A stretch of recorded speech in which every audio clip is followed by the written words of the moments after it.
আসসালামু আলাইকুম রহমতুল্লাহি ওয়া বারাকাতুহু। আলহামদুলিল্লাহ রাব্বিল আলামিন ওয়াসসালাতু ওয়াসসালামু আলা মান লা নাবিয়্যা বা'দা আম্মা বাদ।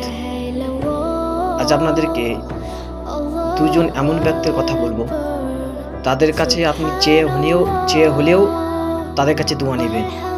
যদি চেয়ে না হয়, দরকার তো তাদেরকে হাদিয়া দিয়েও তাদের কাছ থেকে দোয়া নেবেন। প্রথম কথা, যারা মুসাফিরকে যদি পান, তাদেরকে হাদিয়া দিয়ে হলেও তাদের কাছে দোয়া নেবেন। আল্লাহ রাব্বুল আলামিন তাদের দোয়া কবুল করেন।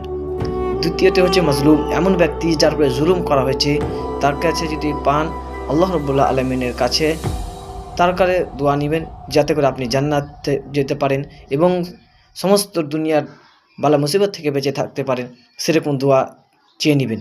তো এই দুই ব্যক্তির কাছে যদি আপনি দেখা পান, তাহলে যে করেই হোক তাদের কাছে দোয়া নেওয়ার চেষ্টা করবেন। আল্লাহ যেন আমাদেরকে এই দু ব্যক্তির কাছে দোয়া নেওয়ার তৌফিক দান করেন। আমিন। আসসালামু আলাইকুম।